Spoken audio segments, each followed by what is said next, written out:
청신호 가족 여러분 안녕하세요. 1998년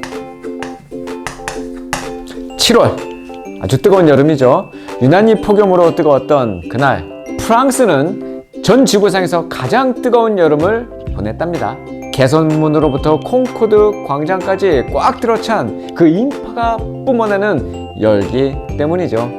가뜩이나 더운 그 여름에 그 열기와 합쳐서 상상 이상으로 뜨거운 여름을 보냈던 프랑스. 그 이유는 자국에서 치른 월드컵 때문입니다. 그 월드컵 대회가 매우 성공적으로 마무리된 것이죠. 게다가 우승까지 거머쥐었으니 프랑스는 그야말로 뜨거운 여름날의 잔치였습니다. 그 축제의 해가 저물어가던 12월에 한 아이가 태어납니다. 훗날 제2의 펠레라는 찬사를 받으며 프랑스 축구를 견인하는 바로 음바페 선수이죠. 자, 이 음바페 선수는 어떤 선수입니까? 2018 러시아 월드컵에서 20년 만에 조국의 품에 우승컵을 안긴 바로 그 선수가 음바페예요. 프랑스의 차세대 영웅, 축구 영웅 확실히 자리매김한 그 음바페. 음바페는 불과 19살의 나이에 개인기면 개인기, 스피드면 스피드, 결정력, 멘탈 그 어느 것 하나 빠진 게 없는 월드 클래스 공격수로 거듭난 축구 선수라고 할 수 있겠습니다. 2018 러시아 월드컵은 끝났지만 정말 입추의 여지가 없는 샹젤리에 거리는 한동안 수많은 삼색기와 축하 연막이 가득했습니다. 그 프랑스 축구 국가대표팀을 레블레라고 부르죠. 푸른 군단. 그 푸른 군단의 특징은 이주민 유망주 발굴과 인종차별이 없다는 겁니다. 말 그대로 외인 부대라고 해도 과언이 아닐 정도로 인재 육성을 위한 포용 정책이 프랑스 축구의 가장 큰 장점이라고 볼 수 있겠어요. 이 음바페가 그런 프랑스 축구의 결실이었습니다. 프랑스는 이 젊은 영웅에게 최고 훈장인 레지옹 도네르라는 것을 수여하고 부와 명예를 안겨주었죠. 그러나 이제 갓 20대가 된 그 어린 선수라 그런지 이 음바페는 매 경기마다 냉탕과 열탕을 오갔습니다. 그의 저돌적인 공격 스타일과 흑인 특유의 몸싸움이 비즈노예가 대부분이었어요. 하지만 질책 뒤엔 더 큰 박수와 칭찬을 보내준 팬들이 있었기 때문에 음바페는 결정적인 순간에 승부를 결정짓는 쐐기골로 늘 보답하곤 했답니다. 일본 소설 냉정과 열정 사이에서 라는 소설이 있죠. 거기에 주인공 준세이, 그 준세이처럼 음바페는 성장통을 겪어가며 지금도 잘 성장 중에 있죠. 때로는 냉철하게, 때로는 열정적으로 그라운드의 여우로 진화할 음바페가 더 기대가 됩니다. 이런 냉정과 열정을 넘어서 극한과 극설을 오가는 사람들이 또 있어요. 아주 추운 극한, 그리고 아주 더운 극서라고 이야기할 수 있는데요.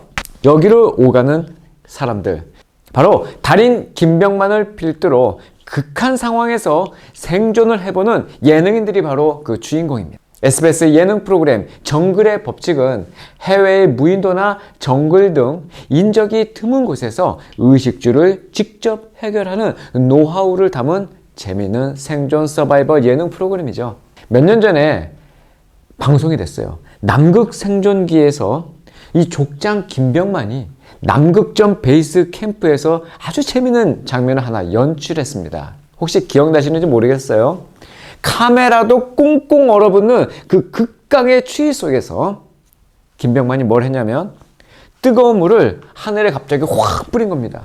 그때 어떻게 된 줄 아세요? 순간 그 차가운 공기 중에 뜨거웠던 물이 차갑게 확 얼어붙어 버렸어요. 그때 김병만은 겨울왕국의 엘사가 남극에서 뜨거운 물 장사하는 사람이다 라고 이렇게 말해서 정말 큰 웃음을 샀었습니다. 이 현상을 과학적으로 무슨 효과란다? 음펜바 효과라고 합니다. 음펜바 효과. 오랜 시간 동안 물리학의 아주 어려운 숙제 같은 그 증상, 이 효과예요. 뜨거운 물이 차가운 물보다 더 빨리 얼어버리는 현상입니다. 일반적으로 우리가 생각할 때는 아주 이해하기 힘들어요. 그러나 엄연히 우리 주위에서 관측되는 과학적 현상이라고 할 수 있겠습니다. 굳이 이런 수소 결합이니 공유 결합이니 하는 전문 용어도 필요 없어요. 그냥 많은 에너지를 축적한 뜨거운 물이 냉각 시 더 빠르게 에너지를 방출하기 때문에 더 빨리 얼어버린다는 겁니다. 이 과학적 현상을 서둘러서 저는 어떠한 교훈의 도구로 사용하고 싶지는 않습니다. 냄비 근성은 이제 그만! 뚝배기처럼 꾸준하게 뭐 이런 것처럼 말이죠.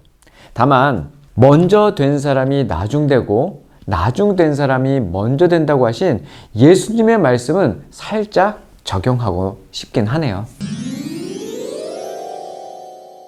예수님은 마지막 성경인 요한계시록에서 물의 온도를 언급하셨습니다. 그것도 아주 매우 강경한 어조로 말이죠. 요한계시록 3장 15절에서 16절에 보면 이런 말씀이 나와요. 나는 내 행위를 알고 있는데 너는 차지도 않고 뜨겁지도 않다. 나는 네가 차든지 뜨겁든지 하기를 바란다. 네가 이렇게 미지근해서 차지도 않고 뜨겁지도 않으니 내가 너를 내 입에서 뱉어낼 것이다. 이런 말씀을 말이죠. 지리학적으로 소아시아 7교회 중에 마지막 교회가 있었던 라오디게아라는 곳이 있는데요. 그곳은 금이나 옷이나 안약 제품으로 유명한 지역이었어요. 그런데 하나 안 좋은 것이 있는데 그 지역은 물 사정이 좋지 않았어요. 그래서 수로를 통해서 16km 떨어진 골로새에서 차가운 음욕수를 끌어왔고 9km 떨어진 히에라볼리라는 곳에서 뜨거운 온천수를 끌어왔습니다. 그런데 차가운 물이나 뜨거운 온천수가 라오디아까지 오는 동안에 차지도 않고 뜨겁지도 않은 미지근한 물로 변하는 거예요. 그 물을 마시는 사람으로 하여금 구토가 나올 정도로 말이죠. 그래서 차가운 것은 차가운 대로 시원한 냉수처럼 유익을 주고 뜨거운 것은 뜨거운 대로 온천수처럼 유익을 주는데 이것도 아니고 저것도 아닌 이런 자세를 취하는 미지근함은 주님의 책망 대상이었다는 것입니다. 요한계시록 3장 20절에 보면 이런 말씀이 있죠. 보라, 내가 문 앞에 서서 두드리니 누구든지 내 음성을 듣고 문을 열면 내가 들어가서 그와 함께 먹고 그는 나와 함께 먹을 것이다. 문 밖에 서 계신 예수님이라는 성화로 더 유명한 이 말씀은 불신자에게 예수님을 영접하라고 권면하는 구절이 아닙니다. 나는 부자라 풍족해서 부족한 것이 하나도 없다 라고 여긴 라오디게아 교회에게 주는 엄중한 경고입니다. 자신이 비참하고 불쌍하고 가난하고 눈멀고 벌거벗었다는 것을 모르는 이 라오디게아 교회에게 풍족하게 되려면 불로 정련한 금을 사라고 권면하는 말씀인 거예요.